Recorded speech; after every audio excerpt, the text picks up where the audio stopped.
जय श्री कृष्ण, राधे राधे। स्वागत है आप सभी का YouTube भक्ति सागर चैनल में।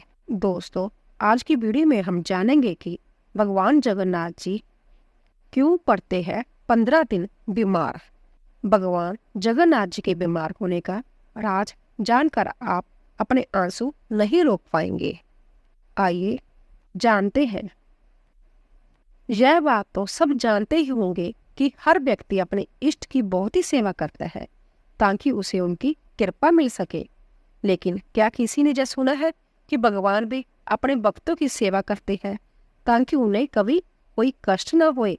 जी हाँ, सुनने में थोड़ा अजीब लगता है कि भगवान ने अपने भक्त की सेवा करी, लेकिन यह बात सच है क्योंकि भगवान कृष्ण अपने किसी भी भक्त को किसी दुख में नहीं देख सकते, इसीलिए उन्हें भक्त वत्सल भगवान के नाम से भी जाना जाता है। आज हम बात करेंगे उनके प्रिय भक्त माधव दास के बारे में, जिनकी भक्ति के भाव को देखकर भगवान जगन्नाथ उनकी सेवा करने के लिए विवश हो गए थे। जगन्नाथपुरी में माधव दास नाम के एक भक्त रहा करता था। माधव दास जी संसारिक मोह माया से दूर रहते और केवल भगवान जगन्नाथ के भजन व दर्शन किया करते थे। माधव दास जी भगवान जगन्नाथ को अपना मित्र मानते थे और वह हमेशा जगन्नाथ जी से बातें करते, उनके साथ खेलते थे। इसी प्रकार माधवदास अपनी भक्ति में सदैव मस्त मगन रहते थे। एक बार ऐसा समय आया जब माधवदास जी को अतिसार जानी उल्टी दस्त का रोग हो गया, जिसकी वजह से वह इतने दुर्बल हो गए कि उनसे उठा बैठा भी नहीं जा रहा था। उनकी इस हालत को देखकर आसपास के लोग उनकी सेवा करने को आते, लेकिन माधवदास उनसे कह देते कि मेरे तो एक जगन्नाथ ही है, वे ही मेरी रक्षा करेंगे। ऐसा करते करते जब रोग बहुत बढ़ गया तब भगवान से भी अपने भक्त की हालत देखी नहीं गई और वह संभव सेवक बनकर उनके घर पहुंचे और माधवदास से कहने लगे, क्या हम आपकी सेवा कर दे? क्योंकि माधवदास का रोग इतना बढ़ गया था कि उनको पता भी नहीं रहता वह कब मलमूत्र त्याग देते थे और वैसे ही गंदे वस्त्र में पड़े रहते थे। अपने भक्त की यह दशा भगवान से देखी नहीं गई और वह संभ्या माधवदास के वस्त्रों को अपने हाथों से साफ करते। उसके पश्चात भगवान माधवदास के पूरे शरीर को साफ किया करते, उनको स्वच्छ रखते थे। कुछ समय बाद जब माधवदास की चेतना वापस आई तो वह तुरंत ही भगवान जगन्नाथ जी को पहचान गए और कहने लगे, मेरे प्रभु, मेरी रक्षा के लिए संभ्या आ गए।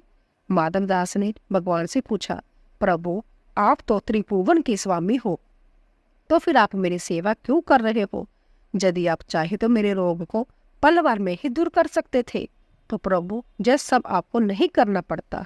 भगवान कहते हैं, हे माधव, मुझसे मेरे प्यारे भक्तों का कष्ट नहीं सहा जाता, इसीलिए मैंने जहाँ आकर तुम्हारी सेवा की और जो नीति में लिखा हो उसे भोगना तो अवश्य ही होता है।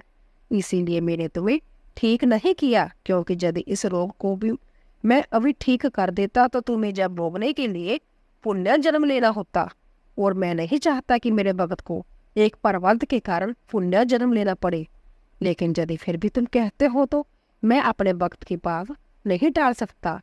हे माधव, अभी तुम्हारे परवध के 15 दिन का रोग शेष बचा है, इसीलिए अब यह 15 दिन का रोग मैं तुमसे ले लेता हूँ। इस प्रकार भगवान ने 15 दिन के रोग को अपने ऊपर ले लिया और अपने भगत की रक्षा की। तब से भगवान जगन्नाथ जी वर्ष में एक बार बीमार पड़ते हैं और इसीलिए हर वर्ष उन्हें स्नान कराया जाता है। 15 दिन के लिए मंदिर के पट बंद कर दिए जाते हैं।